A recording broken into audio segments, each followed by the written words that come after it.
అది September 5, 2022 teachers day కావడంతో కాలేజ్లో కల్చరల్ యాక్టివిటీస్ ఉన్నాయని చెప్పి బయలుదేరింది సాయిప్రియ.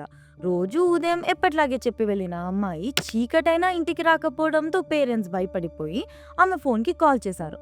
కానీ స్విచ్ ఆఫ్ వచ్చింది. ఇమ్మీడియట్లీ ఫ్రెండ్స్ అండ్ రిలేటివ్స్కి కాల్ చేసి కనుక్కున్నారు. కానీ అందరి దగ్గర నుంచి ఒకటే సమాధానం, అమ్మాయి ఇంటికేం రాలేదు అని చెప్పి. రాత్రి 10 అయినా ఇంకా ఇంటికి రాకపోవడంతో అమ్మాయి కనిపించకపోయేసరికి పేరెంట్స్ ఇంకా టెన్షన్ పడిపోయి దగ్గరలో ఉన్న పోలీస్ స్టేషన్కి వెళ్ళి కంప్లైంట్ ఇద్దామని అనుకున్నారు. రోజు సాయంత్రం 6:30 కల్లా ఇంట్లో ఉండే అమ్మాయి రాత్రి 10 అయినా ఇంకా ఇంటికి రాలేదు. ఫ్రెండ్స్ అండ్ రిలేటివ్స్కి కాల్ చేస్తే ఇంటికి రాలేదు అని చెప్పారు. అందువల్ల భయంగా ఉందని చెప్పుకొచ్చి కంప్లైంట్ ఇచ్చారు. పోలీసులు ఇమ్మీడియట్గా ఆ కంప్లైంట్ని ఫైల్ చేసి ఎంక్వైరీ స్టార్ట్ చేశారు.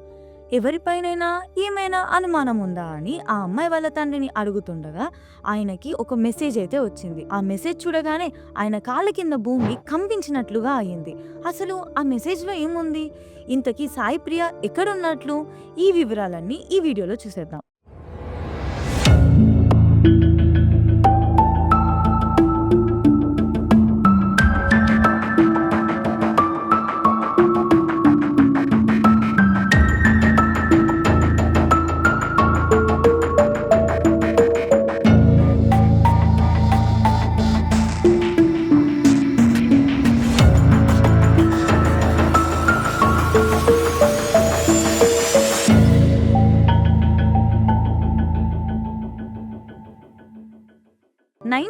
ఓల్డ్ సాయిప్రియ హైదరాబాద్లో పుట్టి పెరిగింది. ఆమె డిగ్రీ ఫైనల్ ఇయర్ చదువుతుంది.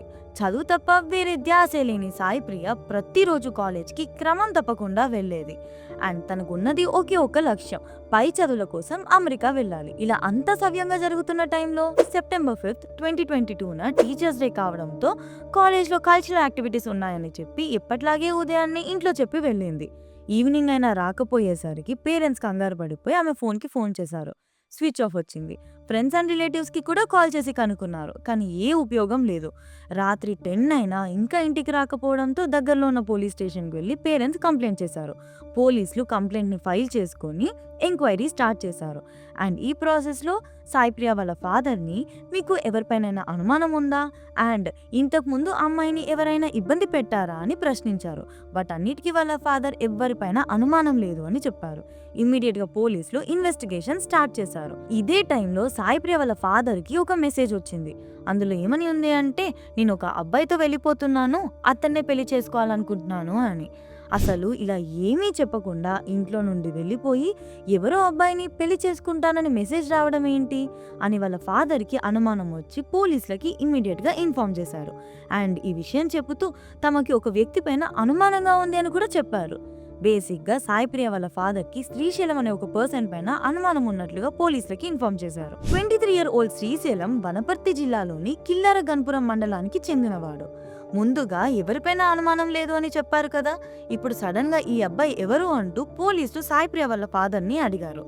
దానికి వాళ్ళ ఫాదర్ 6 months బ్యాక్ శ్రీశైలం అనే వ్యక్తి నుండి ఫోన్ కాల్ వచ్చింది. నేను మీ కూతురు ప్రేమించుకుంటున్నాం, మా ఇద్దరికి పెళ్లి చేయమని అడిగాడు. అండ్ ఇది విన్న నేను నా వైఫ్ షాక్ అయ్యి ఆ అబ్బాయి కాల్ ఇమ్మీడియట్గా కట్ చేశాం. మా కూతురు ఖచ్చితంగా ఇలాంటి పని చేసుండదని, ఎవరో ఆకతాయి పనిగానే ఈ కాల్ చేసుంటారని అనుకున్నాం. అయినా కూడా ఒకసారి నా కూతురు దగ్గరకు వెళ్ళి నువ్వెవరినైనా ప్రేమిస్తున్నావా అని అడిగితే, నేను బాగా చదువుకోవాలి, MBA కోసం అబ్రాడ్ వెళ్ళడమే నా డ్రీమ్ అని చెప్పింది.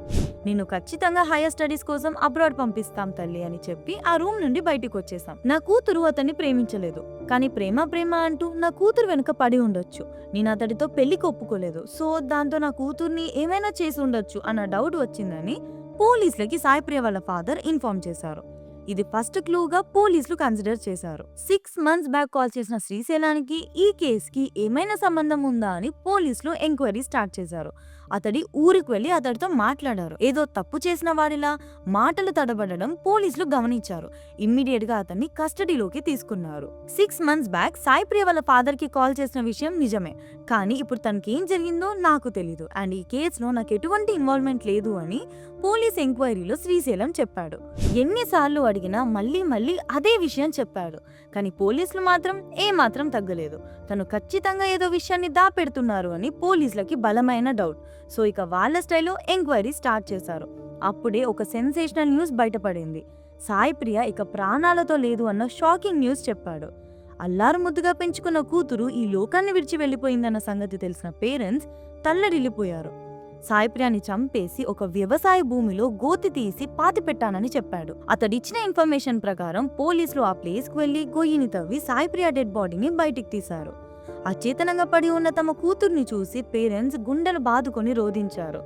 కాలేజ్కి వెళ్తున్నానని చెప్పి వెళ్ళిన కూతురు తిరిగి రాని లోకాలకు వెళ్ళిందని వెక్కి వెక్కి ఏడ్చారు. శ్రీశైలంకి సాయిప్రియాతో 6 months బ్యాక్ నుండి కాదు 5 years నుంచే పరిచయం ఉందని పోలీస్ ఎంక్వైరీలో తెలిసింది. 2015లో వీళ్ళకి పరిచయం ఏర్పడింది. ఒక పక్కన ఇంటర్ దాకా చదువు ఆపేసిన శ్రీశైలం, మరో పక్కన హైయర్ స్టడీస్ కోసం అబ్రాడ్ వెళ్లాలనుకుంటున్న సాయిప్రియ. వీళ్ళ ఫ్రెండ్షిప్ కాస్త ప్రేమగా మారింది. ఏమైందో తెలియదు కానీ కొద్ది రోజుల తర్వాత సాయిప్రియ శ్రీశైలంకి బ్రేకప్ చెప్పింది. తననే పెళ్లి చేసుకోవాలని ఫిక్స్ అయిన శ్రీశైలం అలా బ్రేకప్ చెప్పడంతో పిచ్చోడ్లా మారిపోయాడు. తన కోపం కట్టలు తెంచుకుంది. తననే జీవితం అనుకున్న శ్రీశైలం తను చీకొట్టి పంపించేసరికి బలవంతంగానైనా పెళ్లి చేసుకోవాలి అనుకున్నాడు. తనతో మాట్లాడి వృధా అని చెప్పి డైరెక్ట్గా వాళ్ళ నాన్నకి కాల్ చేసి నేను మీ కూతురు 5 ఏళ్లుగా ప్రేమించుకుంటున్నాము, మీరే పెళ్లి చేయాలి అని అడిగాడు. దీంతో సాయిప్రియాకి తనపైన ఇంకా కోపం వచ్చింది. తరచుగా ఫోన్ చేస్తూ ఉండడంతో అతని నెంబర్ని బ్లాక్ కూడా చేసింది. అంతే, శ్రీశైలం ఆమె పైన రివెంజ్ తీసుకోవాలని డిసైడ్ అయ్యాడు. చివరిసారిగా కలుద్దామని స్నాప్చాట్లో మెసేజ్ పెట్టాడు. చివరిసారిగా కలిసిన తర్వాత మన ఇద్దరం విడిపోదామని నమ్మించాడు. ఇది నమ్మిన సాయిప్రియ ఇదే చివరిసారి, ఈసారి కలిసిన తర్వాత నీ ముఖం కూడా చూడను అని తేల్చి చెప్పింది. శ్రీశైలం దీనికి అంగీకరించాడు. సెప్టెంబర్ 5th, 2020న మహబూబ్ నగర్ జిల్లాలోని బూత్పూర్కి రమ్మని ఆమెకి చెప్పాడు. కాలేజ్ వెళ్తున్నానని చెప్పి బయటికి వచ్చింది తను. తనని బైక్ పైన పిక్ చేసుకొని తమ గ్రామంలోని వ్యవసాయ భూమికి తీసుకెళ్లాడు. అక్కడికి తీసుకెళ్లి కూడా పెళ్లి చేసుకోమని రిక్వెస్ట్ చేశాడు. కానీ సాయిప్రియ దానికి ఒప్పుకోలేదు. పెళ్లి చేసుకున్న తర్వాత కూడా నువ్వు ఎక్కడికైనా వెళ్ళి చదువుకోమని చెప్పాడు. నువ్వు నా భార్యగా ఉండడమే నా ఆశ అని చెప్పాడు. ఈ సమయంలోనే వాళ్ళకి మాట పెరిగి గొడవ జరిగింది. అండ్ ఇది కాస్త పెద్దదైంది. ఆ కోపంలో శ్రీశైలం సాయిప్రియాని దారుణంగా చంపేశాడు. అతన్ని నమ్మి చివరిసారిగా కలవడానికి అంత దూరం వచ్చిన ఒక అమ్మాయిని దారుణంగా నిర్దాక్షిణ్యంగా పొట్టున పెట్టుకున్నాడు. తనని ఏమీ చేయొద్దు అని ఎంత రిక్వెస్ట్ చేసినా ఆ కసాయి గుండె కరగలేదు. తన దుప్పట్టా తీసుకుని తన గొంతు బిగించాడు. ఆమె గిలగిల కొట్టుకుని అక్కడిదక్కడే చనిపోయింది. సాయిప్రియ డెడ్ బాడీని పాతి పెట్టడానికి తమ అత్త కూతురైన శివాని హెల్ప్ అడిగాడు. శివాతో కలిసి సాయిప్రియ డెడ్ బాడీని ఆ వ్యవసాయ భూమిలో పాతి పెట్టాడు. ఆ తర్వాత వాళ్ళిద్దరు అక్కడి నుంచి ఎస్కేప్ అయ్యారు. తన మీద ఎటువంటి డౌట్ ఎవ్వరికి రాకూడదని సాయిప్రియ మొబైల్ నుంచి వాళ్ళ ఫాదర్ కి మెసేజ్ చేశాడు. శ్రీశైలంని కాకుండా నేను ఇంకో అబ్బాయిని ప్రేమిస్తున్నానని, అతన్నే పెళ్లి చేసుకుంటాను, నా గురించి ఆలోచించొద్దని మెసేజ్ పెట్టాడు. ఈ మెసేజ్తో తన పైన ఎవ్వరికి డౌట్ రాదని అనుకున్నాడు.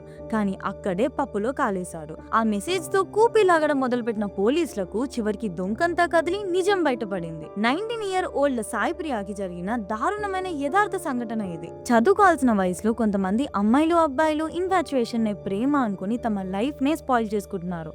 ముఖ్యంగా అమ్మాయిలు ప్రేమ అనే పేరుతో ట్రాప్ చేసే అబ్బాయిల వలలో పడి తమ ప్రాణాలనే కోల్పోతున్నారు. సాయిప్రియ విషయంలో కూడా జరిగింది ఇదే. మనమంతా జాగ్రత్తగా ఉండడం చాలా ఇంపార్టెంట్. ఏ కాస్త అనుమానం వచ్చినా మన పేరెంట్స్కి లేదా 100కి డైల్ చేయడం మాత్రం మర్చిపోకండి. అండ్ మీ ఫోన్స్లో మీకు తెలిసిన అమ్మాయిల ఫోన్స్లో ఎమర్జెన్సీ SOSని ఎనేబుల్ చేయించండి.